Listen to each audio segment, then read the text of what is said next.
What's up, fam? My name is Macro, and today I'm going to be showing you how to make a similar bass drop synth to INFEKT's newest track, Rumble.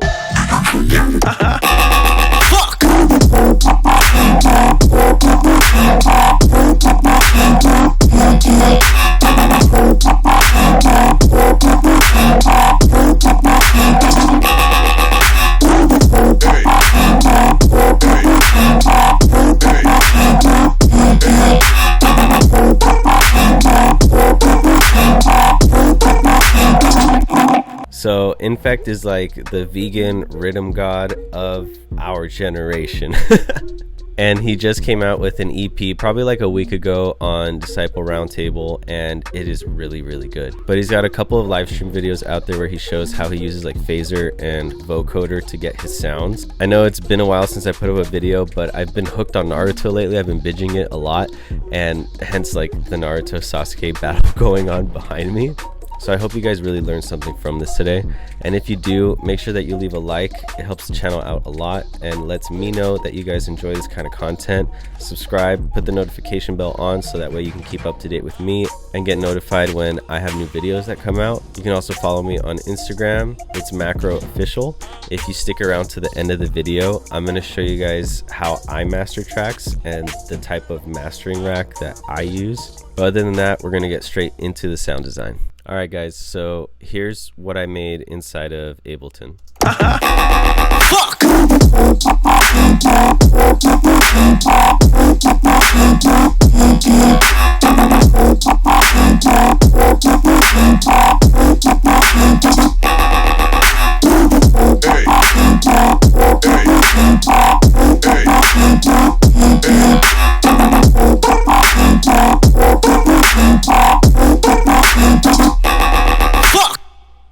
Yeah, so that's what I made inside of Ableton. We're going to try and go through this really quick, but I want you guys to learn as much as you can, so I'll try to keep it like as informative as I can. My little group here for kick and snare, the drums.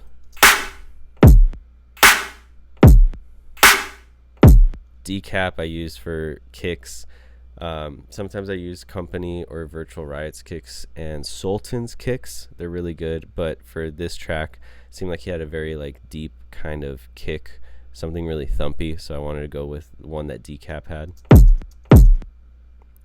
For the snare, it's actually a combination. It's layered, so we have claps and snares.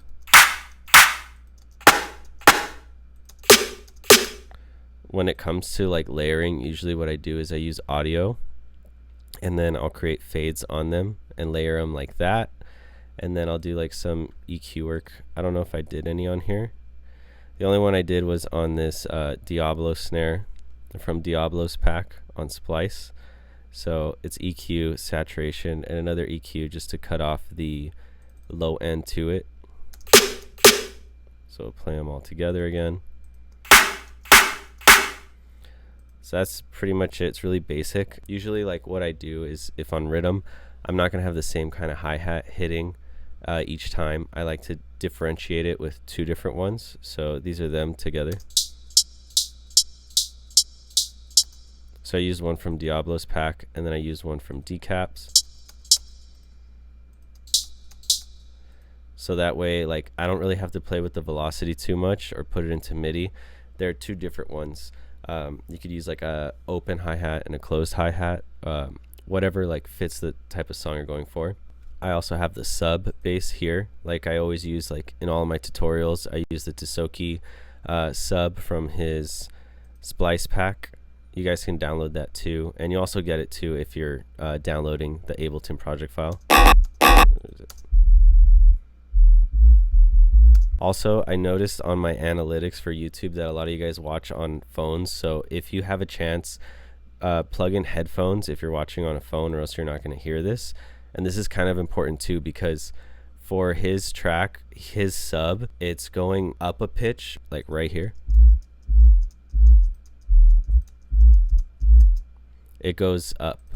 So there it is. Okay, so I transposed it up. It went up 7 semitones, and then the rest of them I just kept normal. But like that's really important, and if you're listening on a phone, like you won't be able to hear it unless you have headphones on. And I found that really cool about this track too. Like he was playing around with the sub to give it like movement. That was really cool. So the first one we're gonna go over is this mid one.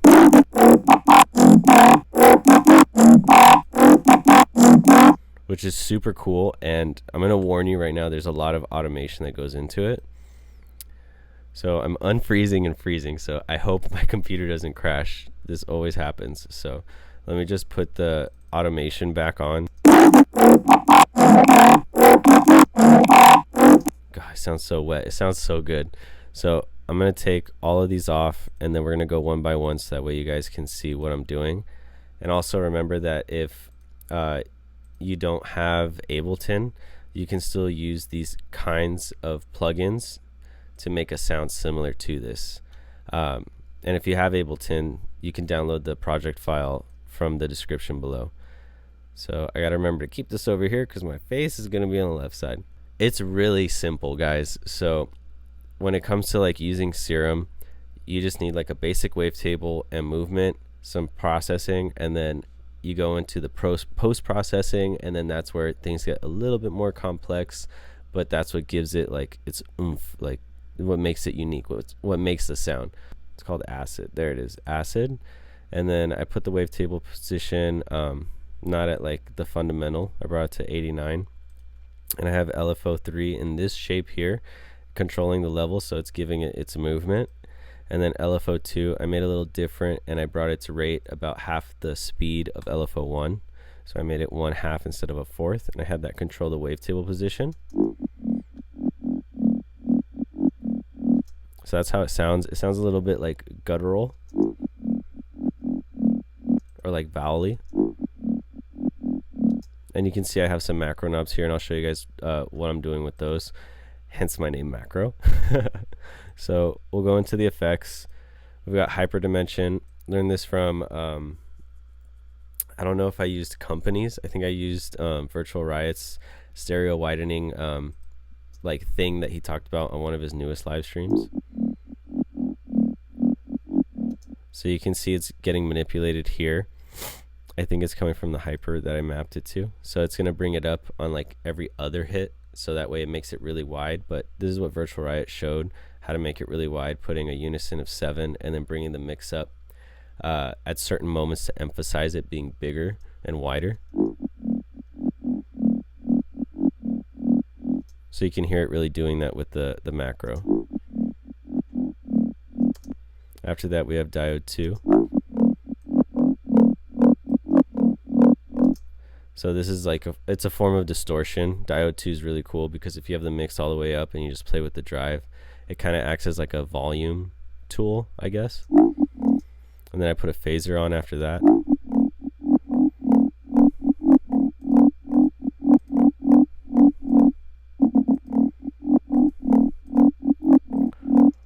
There's one LFO I was using. So the main LFO that I was using for control, I put that onto the frequency here. I think it's only going up. No, it's going down -1. But phaser is really cool because when you use that, you get really cool different. I don't know. It's like a robotic, like growly sound to it, and I love using that ever since it, like Virtual Riot started showing how to do it on his live streams. And then got this chorus, and then we have a delay.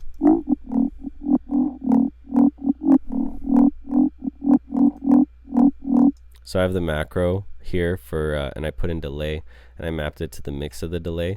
So this is gonna make it sound like it's hitting like a slight or slow delay, or I forgot how Virtual Riot talks about it in his live stream, but it's like it's hitting a small plate, I guess. But yeah, that's like the best way I can describe it. For the filter, I have a band filter.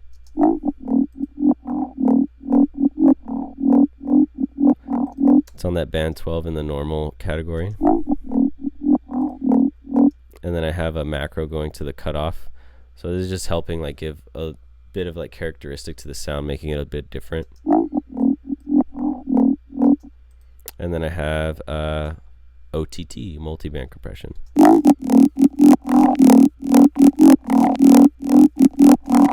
Damn, that brings out the sound so much more.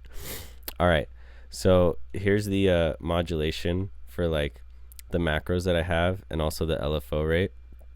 If you guys want to copy it, or if you get the project file, you'll have it. After that, I put on vocoder. So what I noticed INFEKT used a lot was the modulator, and he put it to enhance.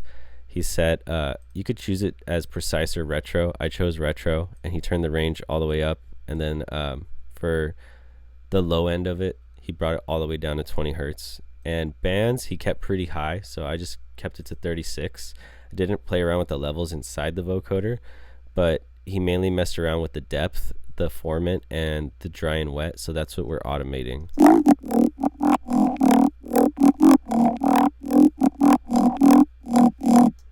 So it adds a lot of cool characteristics.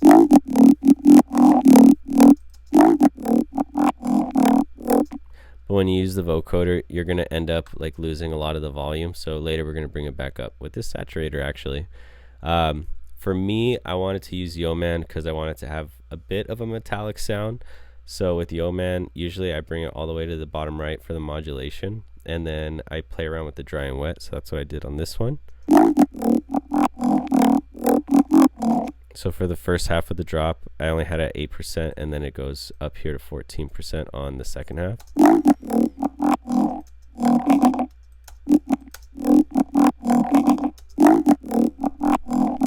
So you can hear like the more you apply to it, it gets a lot more metallic.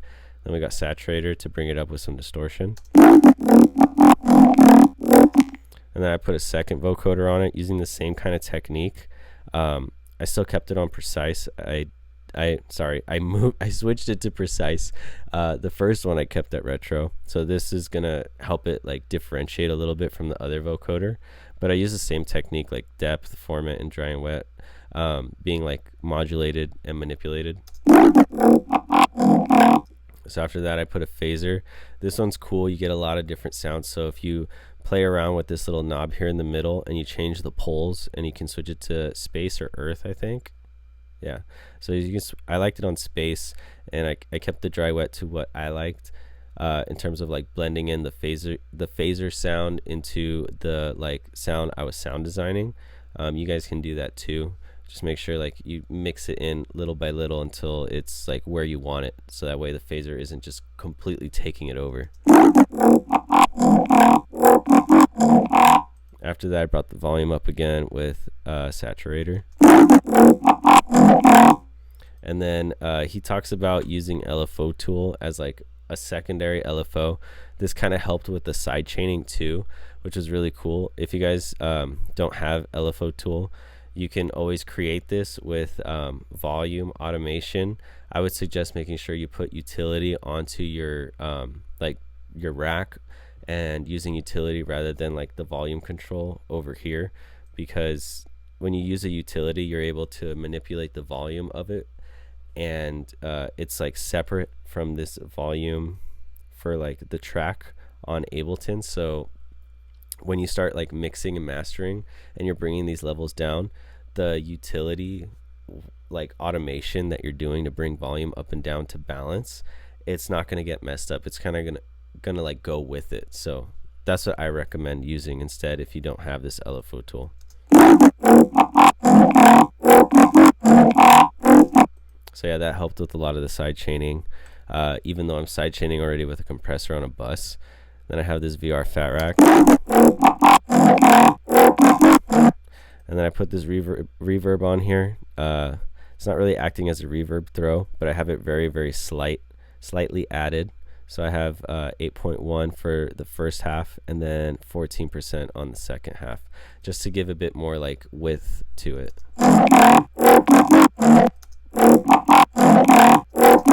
And then I have a mid-side EQ just for like mixing and balancing purposes.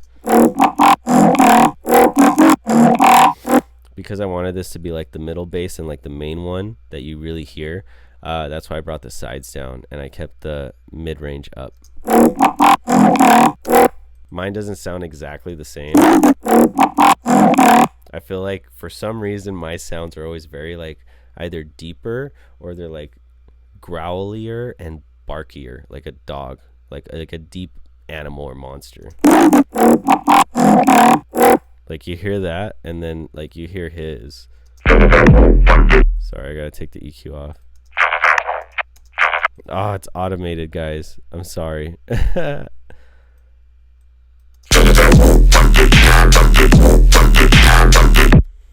See, like his sounds very like robotic.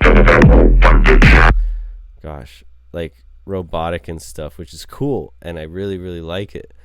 But like my stuff, whenever I do recreations, they always come out very like deep. Yeah, well, okay, like that's just like what happens to me, but I guess that's my unique sound. Whatever. Moving on to the high section of it, what I did was just duplicate it, and then I changed up the patch just a little bit, but I kept the post-processing pretty much the same. I probably like manipulated a couple of things, like this EQ for instance, but that's to emphasize that it's like a patch that's working on the higher end of the spectrum as opposed to like the mids. So instead what I did was I just switched the shape to a square wave, and I brought it up 7 semitones rather than an octave, so it's like a nice harmonic. And then I brought the unison up to 7, and I'm doing this trick that I learned from Must Die's live stream, and he shows like how to use detune in like a short amount of time. So like the hit of the bass is a bit more detuned, and then it goes into like, I guess, non-detunement, like regular, I guess. But I've been doing this on some of my bass patches, and they've been sounding pretty cool ever since I played with like making the sudden death tutorial for Rise. Like I've been getting into using detunement a lot. So yeah, this is what it sounds like on the higher end. So I'll take all of these off, and I'll show you guys what each of them sound like. For the LFOs, I just have this one. It's kind of similar to the other patch. It's just manipulating the level as control. This LFO2 doing the same thing, where it's like half the speed. It's manipulating the wavetable position just by a tiny bit. Oh, you know what? It's not doing anything, so screw that LFO. LFO3, this is going to be affecting the, where is it, the master tuning.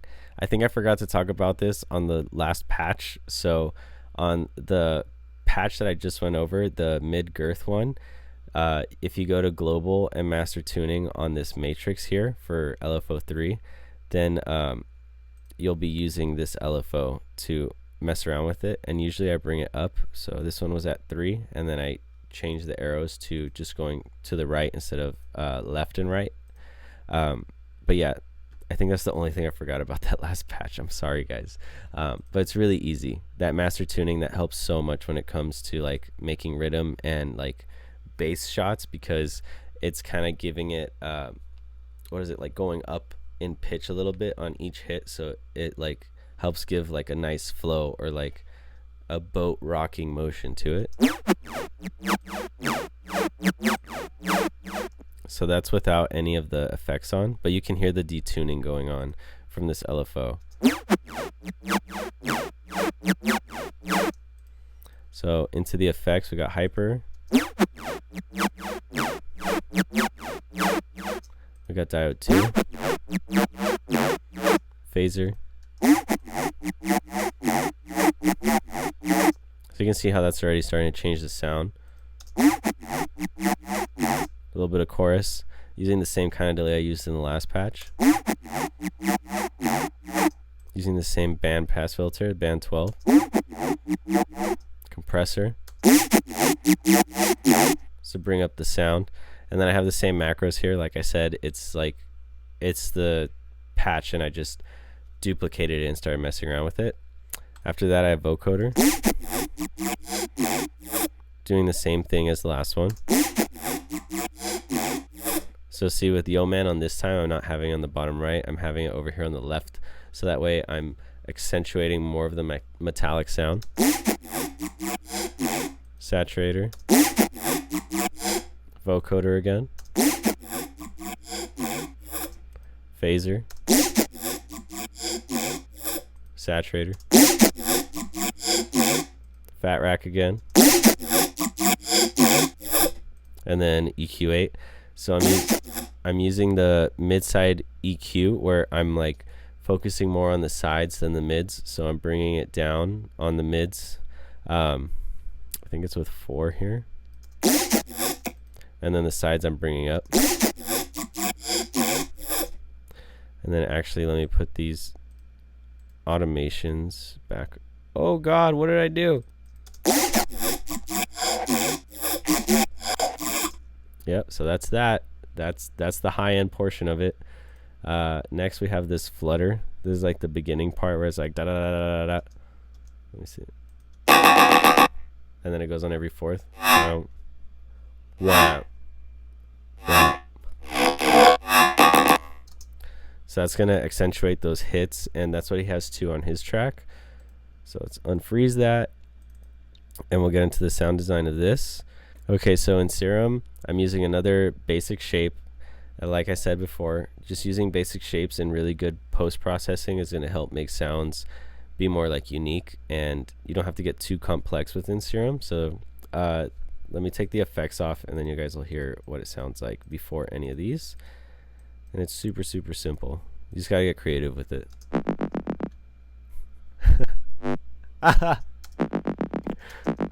You hear that fart? Da da da da da da.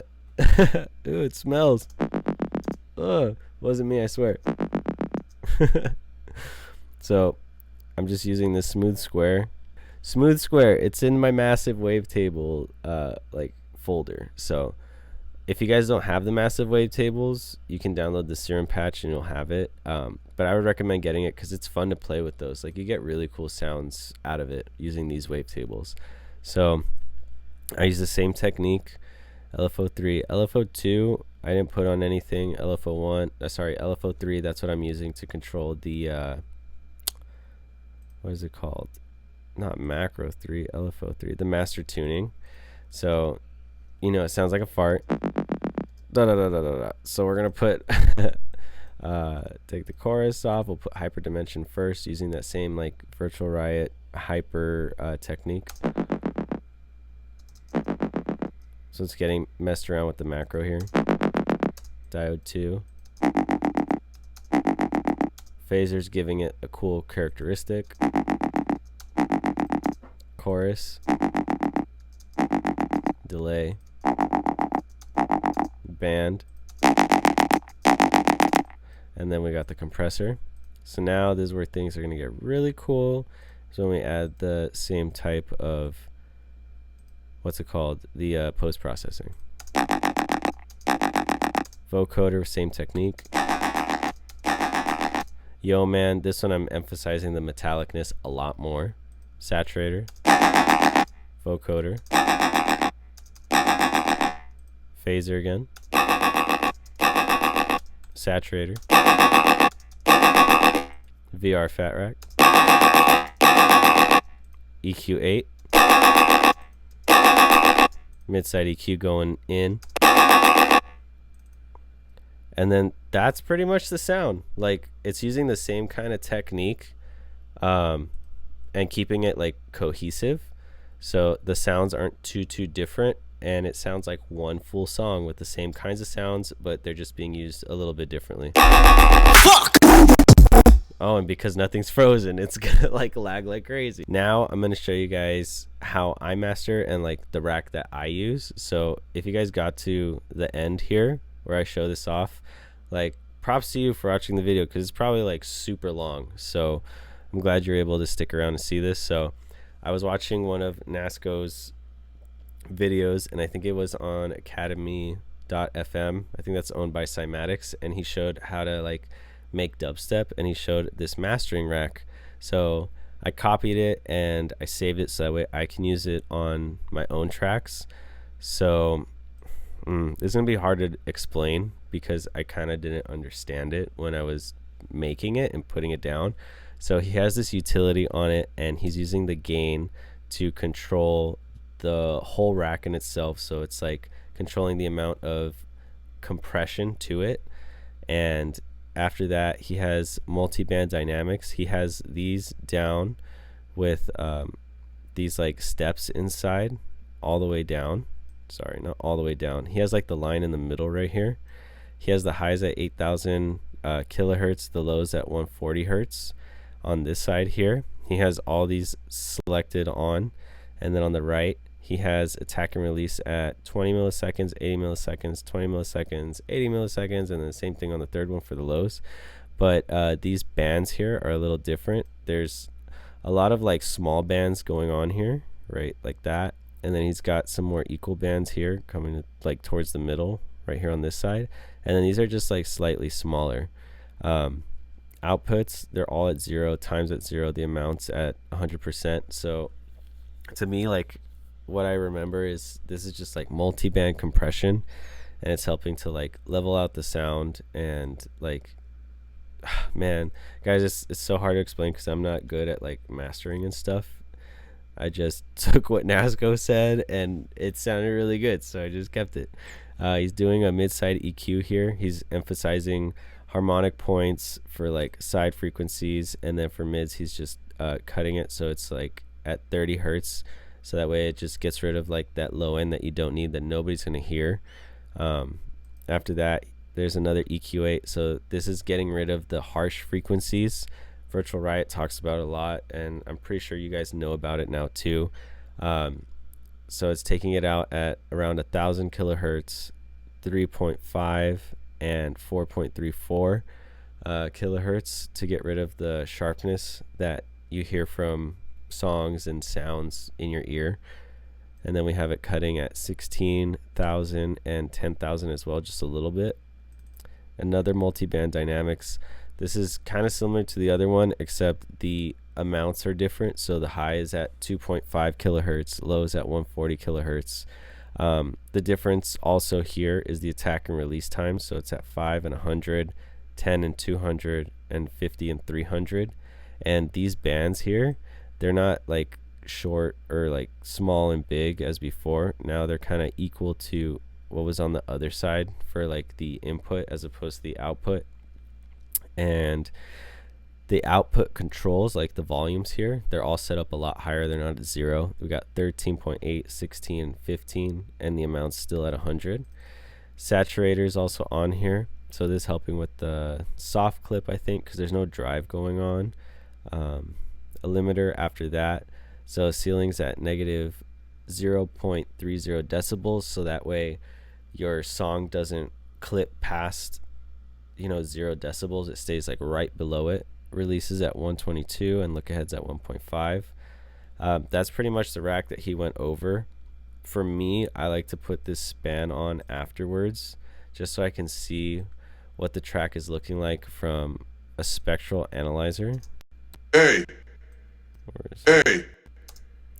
So if I just play everything, you can see it all here. And span is a free plugin also, so you guys can just download that from Voxengo's website.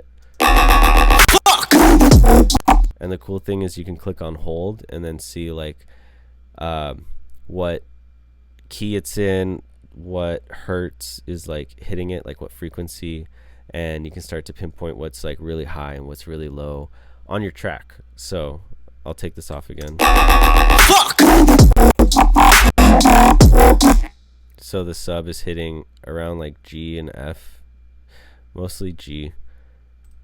But yeah, like that's how I use Nasco's mastering rack. It's all Ableton stock too. It's not like you have to have like Isotope Ozone. It's about like knowing the right plugins to make things loud. But you have to make sure you mix first. So mix everything down and turn it and crank it up with this gain control right here. So thank you guys for sticking to the very end. I hope that you guys learned something from this today. INFEKT, if you're watching, thanks for all the videos. And being vegan, I'm vegetarian, so like it's cool to know that there's like people out there and they care about like animals, the environment, and their health. So like you say, eat your greens. Make sure you guys give this a like if you learned something from it. Subscribe and ring the bell icon if you want to stay up to me when I put out new videos. And I just want to say thank you guys for supporting the channel and watching all the videos. I'm so happy that you guys are learning so much and I'm able to help you guys. It's truly a blessing to be able to do that, and I have a lot of fun making these. So peace out. See you in the next video. Later.